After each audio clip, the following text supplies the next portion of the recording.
역대하 16장. 아사왕 36년에 이스라엘의 바하사왕이 유다를 침략하여 아사왕이 거주하는 예루살렘의 출입문을 차단하기 위해서 라마를 요새화하기 시작하였다. 그러자 아사는 성전과 궁전에 있는 금과 은을 모아 다마스커스에 있는 시리아의 베나다성에게 보내며 이런 전가를 보냈다. 내 아버지와 당신의 아버지가 동맹을 맺었듯이 당신과 나 사이에도 동맹을 맺읍시다. 내가 보내는 이 은과 금은 당신에게 드리는 선물입니다. 이제 당신은 이스라엘의 바하사왕과 맺은 동맹을 끊고 그가 우리 영토에서 철수하게 해주십시오. 베나닷은 아사왕의 요구에 응하여 군 지휘관들을 보내 이스라엘을 치도록 했는데 그들은 이온, 아벨마임, 그리고 납달리에 있는 모든 보급 창고를 습격하였다. 이 소식을 들은 이스라엘의 바하사왕은 라마성 건축을 중단하고 그 공사를 포기해버렸다.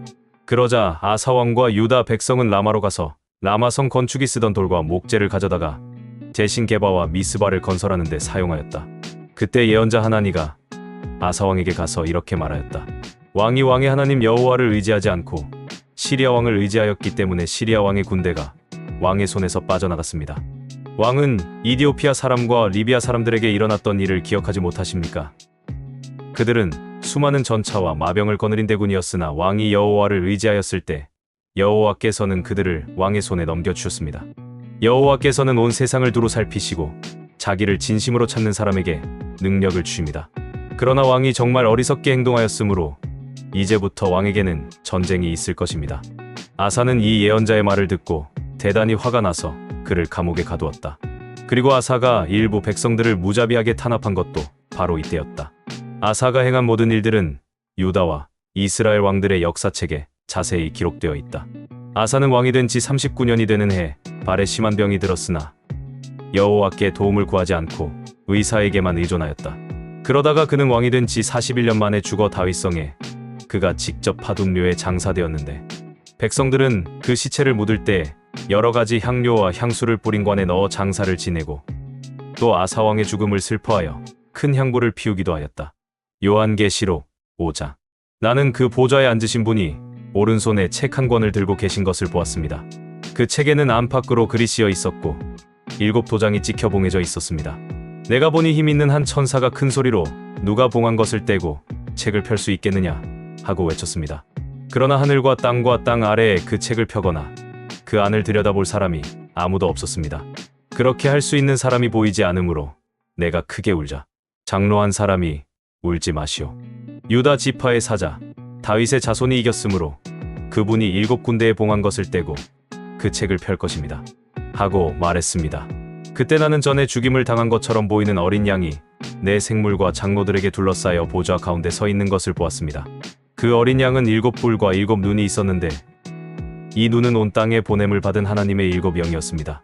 어린 양은 나와 보좌에 앉아 계신 분의 오른손에서 책을 받아 들었습니다. 그러자 내 생물과 24명의 장로들은 각자 검은고와 성도들의 기도인 향을 가득 담은 금대접을 들고 어린 양 앞에 엎드렸습니다. 그리고 그들은 새 노래를 이렇게 불렀습니다. 주님은 책을 받아 봉한 것을 뗄 수 있는 분이십니다. 일찍 죽임을 당하셔서 종족과 언어와 국가를 초월하여 세계 모든 민족들 가운데서 당신의 피로 사람들을 사서 하나님께 드리시오. 그들을 제사장들의 나라가 되게 하여 우리 하나님을 섬기게 하셨으니 그들이 땅에서 다스릴 것입니다. 나는 또 보좌와 생물과 장로들을 둘러선 헤아릴 수 없는 수많은 천사들을 보았으며 그들의 음성도 들었습니다. 그들이 큰 소리로 죽임을 당하신 어린 양은 능력과 부와 지혜와 힘과 존귀와 영광과 찬송을 받으실 분이십니다. 하고 외치고 있었습니다. 나는 또 하늘과 땅 아래와 바다에 있는 모든 것들이 보좌에 앉으신 분과 어린 양에게 찬송과 존귀와 영광과 능력이 길이길이 함께하기를 바랍니다. 하고 외치는 소리를 들었습니다. 그러자 내 생물은 아멘 하고 장로들은 엎드려 경배했습니다. 스가랴 1차. 페르시아의 다리우스 황제 2년 8월에 여호와께서 이또의 손자이며 베레기야의 아들인 예언자 스가랴에게 말씀하셨다. 나 여호와는 너희 조상들에게 대단히 분노하였다.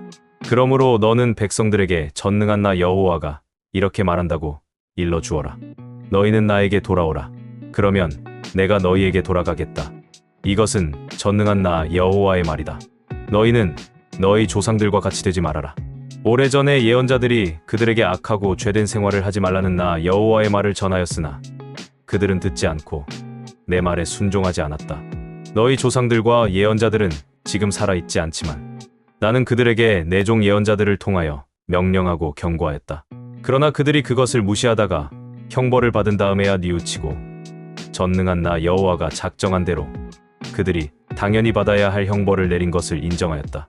다리우스 황제 2년 11월 24일에 이또의 손자이며 베레기야의 아들인 예언자 스가랴에게 여호와께서 말씀을 주셨다. 내가 밤에 환상을 보니 한 사람이 붉은 말을 타고 골짜기의 도금양 사이에 섰고 그 뒤에는 붉은 말과 밤색 말과 백마가 있었다. 그때 내가 내 주여 이것들이 무엇입니까? 하고 묻자 나에게 말하는 천사가 이것들이 무엇을 뜻하는지 내가 너에게 보여주겠다. 하고 대답하였다. 그러자 도금양 사이에 선 그 사람이 그들은 온 땅을 순찰하라고 여호와께서 보내신 자들이다. 라고 설명하였다. 그들이 도금양 사이에 선 여호와의 사자에게 우리가 땅을 두루 다녀보았는데 온 세상이 평화롭고 고요했습니다. 하고 보고하였다. 그때 여호와의 사자가 말하였다. 전능하신 여호와여, 주께서는 70년 동안 예루살렘과 유다 성들에게 분노하셨습니다. 주께서 언제나 저들에게 자비를 베푸시겠습니까? 그러자 여호와께서 나에게 말하는 천사에게 너그럽고 위로하는 말씀으로 대답하셨다. 그때 그 천사가 나에게 말하였다. 너는 전능하신 여호와께서 이렇게 말씀하셨다고 선포하라. 내가 나의 거룩한 성 예루살렘에 대해서는 깊은 사랑과 관심을 갖고 있지만 안일하게 살고 있는 이방 나라에 대해서는 분노를 금치 못하고 있다. 나는 내 백성에게 화를 조금밖에 내지 않았으나 그들은 내 백성에게 내가 생각한 그 이상으로 많은 고통을 주겠다. 그러므로 나 여호와가 말한다. 내가 자비를 베풀려고 예루살렘에 돌아왔으니 여기에 내 집이 세워질 것이며 예루살렘이 재건될 것이다. 너는 전능하신 여호와께서 이렇게 말씀하셨다고 다시 선포하라. 나의 성들이 다시 번영할 것이다. 나 여호와가 다시 시온을 위로하고 축복하며 그 가운데 살겠다. 내가 다시 살펴보니 내 앞에 내 뿔이 있었다. 그래서 나는 나에게 말하던 천사에게 이것들이 무엇입니까? 하고 물었다. 그러자 그는 나에게 이것들은 유다와 이스라엘과 예루살렘 백성을 흩어버린 뿔들이다. 하고 대답하였다. 그때 여호와께서 나에게 4명의 기능공을 보여주셨다. 그래서 내가 이들이 무엇을 하러 왔습니까? 하고 묻자 여호와께서 나에게 이렇게 대답하셨다. 그들은 유다를 짓밟고 그 백성을 흩어버린 이방 나라의 이 뿔들을 두렵게 하고 꺾어버리려고 온 자들이다. 요한복음 4장. 예수님이 제자를 삼고 침례를 주는 것이 요한보다 더 많다는 소문이 바리새파 사람들의 귀에 들어갔다. 그러나 예수님이 직접 침례를 주신 것이 아니라 제자들이 준 것이었다. 예수님은 이것을 아시고 유대를 떠나 다시 갈릴리로 향해 가셨는데 도중에 사마리아를 지나가셔야만 했다. 그래서 예수님은 수가라는 사마리아의 한 마을에 이르시게 되었다. 이 마을은 야곱이 그의 아들 요셉에게 준 땅에서 가깝고 또 야곱의 우물이 있는 곳이었다. 예수님은 여행에 피곤하여 우물가에 앉으셨다. 때는 낮 12시경이었다. 마침 사마리아 여자 하나가 물을 기르러 오자 예수님은 그녀에게 물을 좀 달라고 하셨다. 그때 제자들은 먹을 것을 사러 마을에 들어가고 없었다. 그 여자가 예수님께 당신은 유대인인데 어떻게 사마리아 여자인 나에게 물을 달라고 하십니까? 하였다. 이것은 유대인들과 사마리아인들이 서로 교제하지 않았기 때문이었다. 그래서 예수님이 그 여자에게 대답하셨다. 내가 만일 하나님의 선물과 또 물을 좀 달라고 하는 사람이 누군지 알았더라면 내가 그에게 생수를 달라고 했을 것이고 그는 너에게 생수를 주었을 것이다. 선생님, 물 기를 그릇도 없고 이 우물은 깊은데 어디서 그런 생수를 구한단 말씀입니까? 이 우물을 우리에게 준 우리 조상 야곱과 그의 아들들과 가축이 다 이 물을 마셨습니다. 선생님은 야곱보다도 위대하십니까? 이 물을 마시는 사람마다 다시 목마를 것이지만 내가 주는 물을 마시는 사람은 절대로 목마르지 않을 것이다. 참으로 내가 주는 물은 그에게 끊임없이 솟구쳐 나오는 영원한 생명의 샘물이 될 것이다. 선생님, 그런 물을 나에게 주십시오. 그러면 내가 다시는 목마르지도 않고 물을 기르러 여기까지 올 필요도 없을 것입니다. 가서 내 남편을 불러오너라. 나는 남편이 없습니다. 남편이 없다는 내 말이 옳다. 너에게는 남편이 5명이나 있었으나 지금 너와 함께 살고 있는 사람도 사실 내 남편이 아니고 보면 너는 바른 말을 한 것이다. 선생님, 내가 보니 선생님은 예언자이십니다. 우리 조상들은 이 산에서 예배를 드렸는데 유대인들은 예루살렘에서 예배를 드려야 한다고 주장합니다. 여자여, 내 말을 믿어라. 이 산이든 예루살렘이든 아버지께 예배드리는 장소가 문제되지 않을 때가 오고 있다. 너희 사마리아 사람들은 알지 못하는 것을 예배하고 우리는 아는 것을 예배한다. 이것은 구원이 유대인에게서 나오기 때문이다. 아버지께 진정으로 예배하는 사람들이 영적인 진실한 예배를 드릴 때가 오는데 바로 이때이다. 아버지께서는 이렇게 예배하는 사람을 찾으신다. 하나님은 영이시다. 그래서 예배하는 사람은 영적인 진실한 예배를 드려야 하는 것이다. 그리스도라는 메시아가 오실 줄을 나는 알고 있습니다. 그분이 오시면 모든 것을 우리에게 설명해 주실 것입니다. 그러자 예수님은 너와 말하고 있는 내가 바로 그 메시아이다 하고 말씀하셨다. 바로 그때 제자들이 돌아와 예수님이 여자와 이야기하시는 것을 보고 이상히 여겼으나 예수님이 무엇을 원하시는지 또 왜 그 여자와 말씀하시는지 아무도 묻지 않았다. 그 여자가 물통을 버려두고 마을로 달려가서 사람들에게 다들 와서 좀 보세요. 나의 과거를 죄다 말해준 사람이 있어요.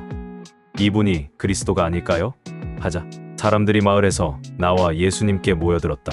한편 제자들이 선생님 좀 잡수십시오 하고 권하자 예수님은 그들에게 내게는 너희가 알지 못하는 양식이 있다 하고 말씀하셨다. 이 말씀을 듣고 제자들은 누가 잡수실 것을 갖다 드렸을까 하고 서로 의아스럽게 생각하였다. 그러자 예수님이 이렇게 말씀하셨다. 내 양식은 나를 보내신 분의 뜻을 실천하고 그분의 일을 완성하는 것이다. 너희는 아직 넉 달이 더 있어야 추수 때가 온다고 하지 않느냐? 그러나 내가 너희에게 말한다. 눈을 떠서 들판을 바라보아라. 곡식이 다 익어 추수할 때가 되었다. 이미 추수하는 사람이 삭을 받고 영원한 생명을 위한 열매를 거둬들이고 있다. 이것은 씨 뿌리는 사람과 거둬들이는 사람이 함께 기뻐하도록 하기 위해서이다. 그러므로 한 사람은 심고 다른 사람은 거둔다. 는 말이 사실이다. 너희가 수고하지 않은 것을 거두라고 내가 너희를 보냈다. 다른 사람들은 수고하였고 너희는 그들이 수고한 결실을 거두고 있다. 예수님이 자기 과거를 죄다 말씀하셨다고 증거한 그 여자의 말을 듣고 그 마을에 사는 많은 사마리아 사람들이 예수님을 믿었다. 사마리아 사람들이 예수님께 와서 그곳에 머물러 달라고 하므로 예수님은 거기서 이틀을 머무셨다. 예수님의 말씀을 듣고 더 많은 사람이 믿게 되었다. 그들은 그 여자에게 이제 우리가 믿는 것은 당신의 말 때문이 아니라 우리가 직접 이분의 말씀을 들었고 또 이분이야말로 정말 세상의 구주라는 것을 우리가 알게 되었기 때문이요 하였다. 이틀 후에 예수님은 그곳을 떠나 갈릴리로 가시면서 예언자가 자기 고향에서는 존경을 받지 못한다 하고 직접 말씀하셨다. 예수님이 갈릴리에 도착하시자 그곳 사람들은 그분을 반갑게 맞아들였다. 이것은 그들이 명절에 예루살렘에 갔다가 거기서 예수님이 하신 모든 일을 직접 보았기 때문이다. 예수님은 전에 물로 포도주를 만드신 갈릴리 가나로 다시 오셨다.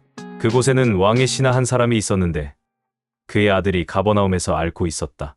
그 신하는 예수님이 유대에서 갈릴리로 오셨다는 말을 듣고 예수님을 찾아가 가버나움으로 와서 다 죽게 된 자기 아들을 살려달라고 애원하였다. 그때 예수님이 그에게 너희가 기적과 신기한 일을 보지 않고는 쉽게 믿지 않을 것이다 하고 말씀하시자 그는 예수님께 주님, 제 아이가 죽기 전에 어서 내려와 주십시오 하고 간청하였다. 그래서 예수님은 돌아가거라. 내 아들은 살았다 하고 말씀하셨다. 그 사람은 예수님의 말씀을 믿고 떠났다. 그는 가는 도중에 종들을 만나 아이가 살았다는 말을 듣고 병이 낫기 시작한 때를 물었다. 그러자 종들은 어제 오후 1시경이 열이 떨어졌다고 대답하였다. 그래서 아이 아버지는 예수님이 내 아들은 살았다 하고 말씀하신 바로 그때인 줄 알고 자기와 그의 집안이 다 예수님을 믿었다. 이것은 예수님이 유대에서 갈릴리로 오신 후 행하신 두 번째 기적이었다.